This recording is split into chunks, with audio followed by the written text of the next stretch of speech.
Hi guys, मैं नवीन आपका अपने परिवार एक्सपर्ट एजुकेशन कैंपस में हार्दिक अभिनंदन करता हूं। कल हम लोग पढ़े थे ज्योग्राफी में संसाधन। तो इनका जो पार्ट बनता है, इस संसाधन में आपको पढ़ाया गया था संसाधन किसे कहते हैं, संसाधन के कुछ जो आधार थी वर्गीकृत के, इनके बारे में बताया गया था। तो एक बार हम लोग पुनः उनको रिपीट करते हैं और उसके बाद आगे चलेंगे। तो संसाधन के बारे में आपको बताया गया था, दुनिया की वे सारी वस्तुएं जिन वस्तु को मानव अपने जीवन में प्रयोग करके अपने जीवन को सुखमय एवं सफल बनाती है, संसाधन कहलाती है। दुनिया की सभी वस्तुएं क्या है? संसाधन है। और इसके बारे में आपको यह भी बताया गया था कि एक प्रसिद्ध भूगोलवाद थे जिसका नाम था जिम्मरमैन। और जिम्मरमैन साहब क्या बोले थे? संसाधन होते नहीं बल्कि बनाए जाते हैं। और साथ ही साथ हम लोग ये भी पढ़े थे, उत्पत्ति के आधार पर संसाधन के कितने भाग? तो 2 भाग। कौन कौन सा? एक होता है आपका जैव संसाधन और दूसरा आपका अजैव संसाधन। तो जैव संसाधन में आपको बताया गया था वैसे संसाधन जिसमें सजीव के गुण पाए जाते हैं, वैसे संसाधन को हम लोग जैव संसाधन के अंतर्गत रखते थे। जैसे मनुष्य हो गया, वनस्पति हो गए, जीव जंतु हो गए, ये सभी क्या है? जैव संसाधन है, क्योंकि सभी में क्या है? सजीव के गुण है। अजैव संसाधन, इसके बारे में हम लोग पढ़े थे, वैसे संसाधन जिसमें सजीव का गुण नहीं पाकर निर्जीव के गुण पाए जाते थे, वैसे संसाधन को हम लोग कौन सा संसाधन कहते थे? तो अजैव संसाधन कहते थे। जैसे पेट्रोल हो गया, डीजल हो गया, केरोसिन तेल हो गया, कोयला हो गया, टेबुल कुर्सी, ये सभी क्या है? एक अजैव संसाधन है। उसके बाद आपको यह बताया गया था कि उपयोग के आधार पर संसाधन के कितने पार्ट? तो इसके भी 2 पार्ट। एक होता था नवीकरणीय संसाधन और एक होता था अनवीकरणीय संसाधन। नवीकरणीय संसाधन वैसे संसाधन जिसका एक बार प्रयोग कर लेने के बाद पुनः प्रयोग में लाए जाते थे, वैसे संसाधन को हम लोग कौन सा संसाधन कहते थे? नवीकरणीय संसाधन। जैसे सौर ऊर्जा हो गया, जल विद्युत ऊर्जा हो गया, पवन ऊर्जा हो गया इत्यादि। और नवीकरणीय संसाधन में आपको यह बताया गया था कि वैसे संसाधन जिसका एक बार प्रयोग कर लेने के बाद दोबारा प्रयोग में नहीं लाया जाता है, वैसे संसाधन को हम लोग कौन सा संसाधन कहते थे? और नवीकरणीय संसाधन। जैसे में हो गया आपका कोयला, पेट्रोल, डीजल, ये सभी का एक बार प्रयोग कर लेने के बाद दोबारा प्रयोग में नहीं लाया जाता है। तो आज हम लोग जानेंगे स्वामित्व, मतलब जो अधिकार है। जैसे संसाधन है तो संसाधन पर किसी न किसी का स्वामित्व है या अधिकार है। तो इन स्वामित्व या अधिकार के आधार पर संसाधन को कितने भागों में वर्गीकृत किए गए हैं?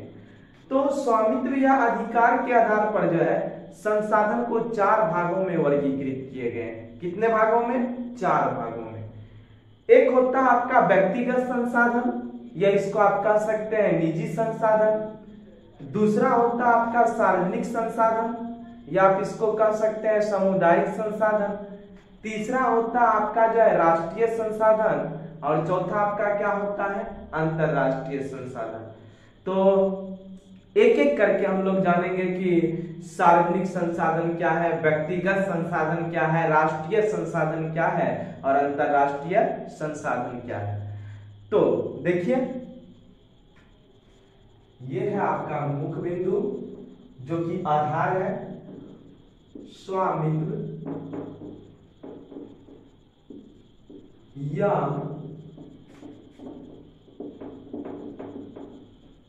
अधिकार।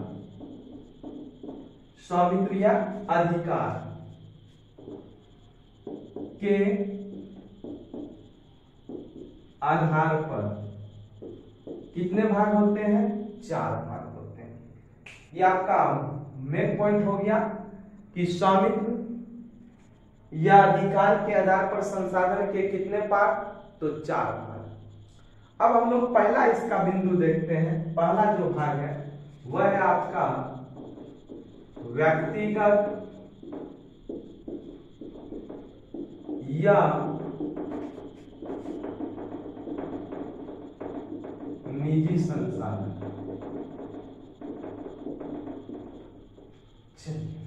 समझिए इसको।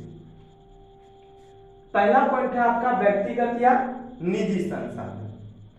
वैसे संसाधन जिसपे किसी खास व्यक्ति का अधिकार है। मान के चलिए ये मार्कर अगर आपका है तो इस पे सिर्फ आपका ही अधिकार है। तो वैसे संसाधन जिसपे किसी खास व्यक्ति का अधिकार होता है, वैसे संसाधन को हम लोग व्यक्तिगत या निजी संसाधन कहते हैं। जैसे मान के चलिए आपका जो जमीन का क्षेत्र है या आपके पास जितना जमीन का एरिया है वे सिर्फ आपका है, उन पे आपका अधिकार है। इसी तरह से जो वस्तुएं आपका अपना निजी है वे सभी किसके अंतर्गत आएगा? व्यक्तिगत या निजी संसाधन के अंतर्गत। तो परिभाषा यहाँ पे हम लिख देते हैं और आप लोग नोट कर लीजिए। तो आप लिख सकते हैं वैसे संसाधन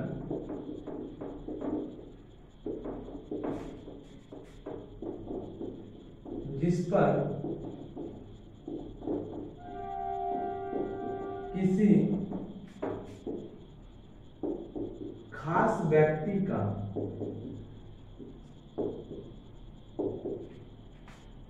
अधिकार हो,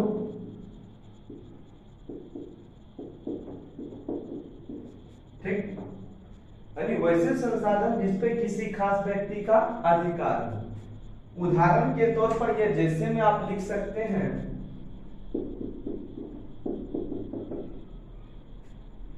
आपका हो जाएगा निजी स्कूल, खुद का कुआं, आपका जो कुआं है ये हो जाएगा, कलम इत्यादि। तो पुनः इस परिभाषा को एक बार आप देख लीजिए। वैसे संसाधन जिसपे किसी खास व्यक्ति का अधिकार हो, जैसे में निजी स्कूल, कुआं, कलम इत्यादि, ठीक। स्क्रीनशॉट इसका आप ले सकते हैं। चलिए, और दूसरा जो इसका भाग है, दूसरा इसका भाग है आपका सार्वजनिक या सामुदायिक संसाधन। सार्वजनिक या सामुदायिक संसाधन क्या है? जैसे मान के चलिए आपके गांव में कोई मंदिर है, तो उस मंदिर पर किसी खास व्यक्ति का अधिकार नहीं है। उस समाज में रहने वाले, उस टोला में रहने वाले या उस गांव में रहने वाले सभी व्यक्तियों का क्या है? अधिकार है। जैसे मान के चलिए आप ही के गांव में कोई एक खेल का मैदान है, तो उस पे सभी व्यक्तियों का अधिकार है। तो आप यहां से कह सकते हैं कि वैसे संसाधन जिसपे किसी समाज में रहने वाले सभी व्यक्तियों का अधिकार, वैसे संसाधन को हम लोग कौन सा संसाधन कहेंगे? सार्वजनिक संसाधन या सामुदायिक संसाधन कहेंगे। जिसके अंतर्गत आपका आएगा ट्रेन ले लीजिए, जो सरकारी स्कूल है इसको आप ले लीजिए, इसके अलावा जो कब्रिस्तान ले लीजिए, शमशान घाट ले लीजिए, इटीसी। ये सभी क्या है? सार्वजनिक संसाधन के उदाहरण है। तो इसको हम लिखते हैं और आप लोग भी नोट कर लीजिए। आता है आपका सार्वजनिक या सामुदायिक संसाधन। सार्वजनिक या सामुदायिक संसाधन, तो इसके बारे में आप लिख सकते हैं वैसे संसाधन जिस पर समाज में रहने वाले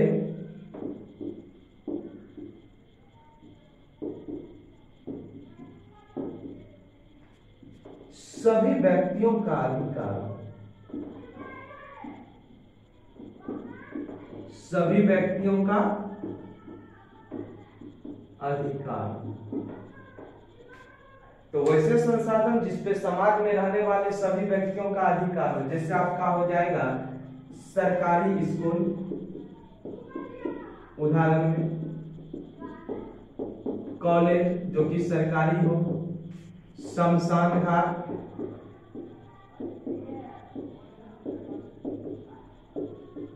कब्रिस्तान, ये सब। तो आप इसका स्क्रीनशॉट लीजिए।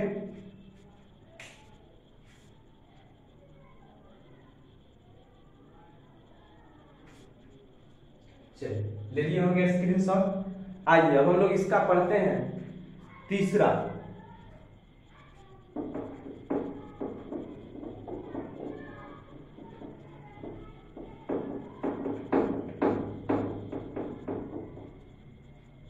तीसरा आता है आपका राष्ट्रीय संसाधन। राष्ट्र मतलब क्या?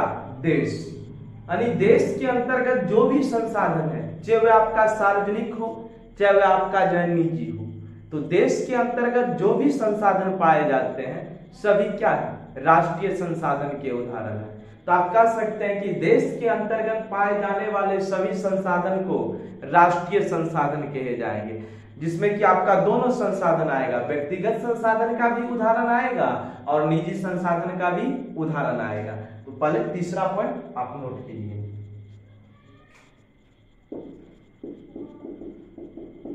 राष्ट्रीय संसाधन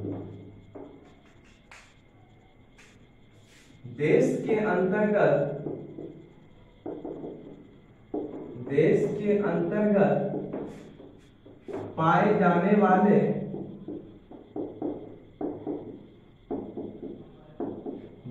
अंतर्गत पाए जाने वाले सभी संसाधन को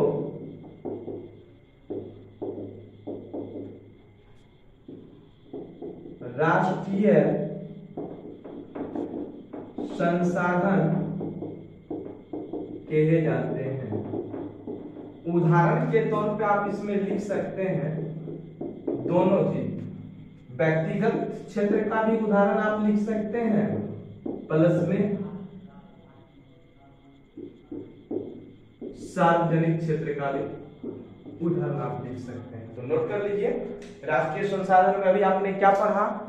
देश के अंतर्गत पाए जाने वाले सभी संसाधन को राष्ट्रीय संसाधन कहे जाते हैं। उदाहरण व्यक्तिगत प्लस सार्वजनिक। तो चलिए अब हम लोग आते हैं, चौथा जो इनका संसाधन है वह है आपका अंतरराष्ट्रीय संसाधन।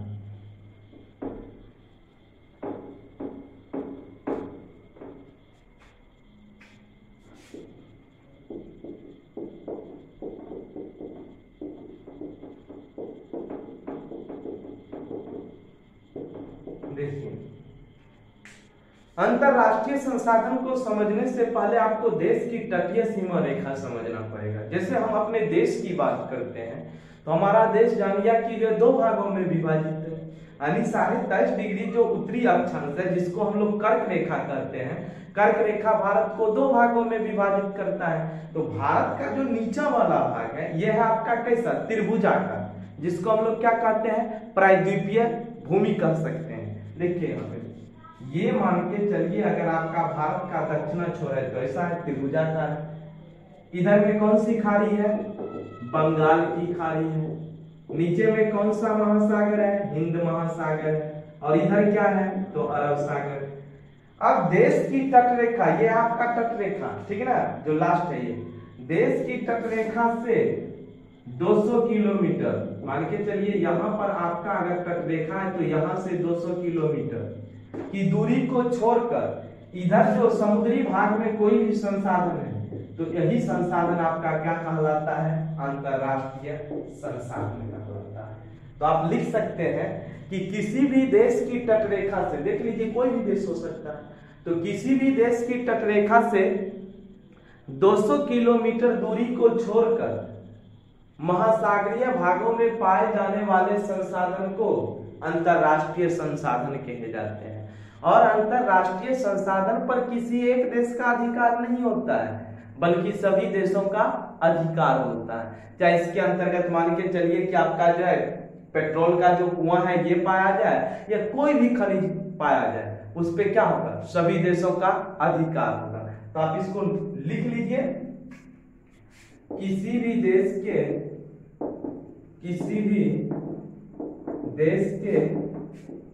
तटरेखा से 200 किलोमीटर की दूरी को छोड़कर, किसी भी देश की तटरेखा से 200 किलोमीटर की दूरी को छोड़कर महासागरीय भागों में पाए जाने वाले संसाधन क्या कहलाएगा, अंतरराष्ट्रीय संसाधन। तो अब यहां से एक क्वेश्चन ये बन जाता है क्या कि 200 किलोमीटर का क्षेत्र क्या कहलाएगा, ये तटरेखा से 200 किलोमीटर का क्षेत्र। तो आप नोट कर सकते हैं, इसको हम लोग जो है आर्थिक अपवर्जक क्षेत्र कहते हैं। ठीक, तो स्वामित्व या अधिकार के आधार पर आपका समाप्त हो गया। अब हम लोग जानेंगे विकास के आधार पर संसाधन को कितने भागों में बांटे गए हैं। तो विकास के आधार पर संसाधन को जो है 4 भागों में बांटे गए हैं, जिसमें हम लोग पढ़ेंगे एक संभावी संसाधन, एक हम लोग पढ़ेंगे विकसित संसाधन, उसके बाद संचित कोष संसाधन और भंडारण संसाधन। तो विकास के आधार पर अगला जो आपका आधार हो जाता है संसाधन के वर्गीकृत का, वह हो जाता है आपका विकास के आधार पर। तो विकास के आधार पर संसाधन को कितने भागों में, तो 4 भागों में वर्गीकृत किए गए। तो आप अगला हेडिंग लीजिएगा, विकास के आधार पर संसाधन को कितने भागों में, 4 भागों में वर्गीकृत किए गए। पहला हम लोग देख लेते हैं संभावी संसाधन। चलिए समझते हैं इसको, क्या है संभावी संसाधन। वैसे संसाधन जो आपके पर्यावरण में उपलब्ध है। आप जानते हैं कि आपके पर्यावरण में वे संसाधन उपलब्ध है, लेकिन वर्तमान समय में उनका उपयोग नहीं किया जा रहा है। आने वाले समय में उसके उपयोग किए जाने की जो संभावनाएं बनी हुई है, ऐसे संसाधन को कौन सा संसाधन कहेंगे, संभावी संसाधन। जैसे हिमालय है, तो हिमालय क्षेत्र के अंतर्गत खनिज है, सोना चांदी सीसा ये सभी सारे खनिज हैं, लेकिन वर्तमान समय में उनका क्या है, उपयोग नहीं किया जा रहा है। क्यों नहीं किया जा रहा है, क्योंकि हिमालय क्षेत्र से खनिज निकालने में खनिज का जो मूल्य है उससे अधिक खर्च हो जाएगा, इसीलिए अभी उनका उपयोग नहीं किया जा रहा है। तो आप लिख सकते हैं कि वैसे संसाधन जो आपके पर्यावरण में उपलब्ध है, कभी ना कभी भविष्य में उसके जो उपयोग किए जाने की संभावनाएं बनी हुई है, वैसे संसाधन को कौन सा संसाधन कहेंगे, संभावी संसाधन। जैसे हिमालय क्षेत्र का खनिज हो गया, आपका जो है गुजरात का जो समुद्री इलाका वाला क्षेत्र है उसका खनिज हो गया, ये सभी क्या है, संभावी संसाधन के उदाहरण है। तो आप इसका परिभाषा लिख सकते हैं, वैसे संसाधन जो पर्यावरण में उपलब्ध है, वर्तमान समय में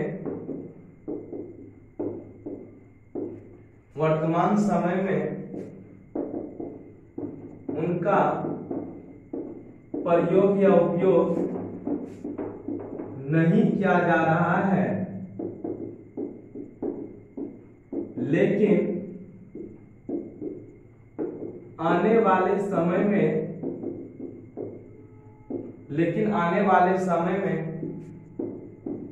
उपयोग किए जाने की संभावना बनी है, वैसे संसाधन को कौन सा संसाधन कहेंगे, संभावी संसाधन। जैसे में आप लिख सकते हैं हिमालय क्षेत्र का खनिज, गुजरात क्षेत्र का खनिज इट इज। चलिए इसका स्क्रीनशॉट ले लीजिए।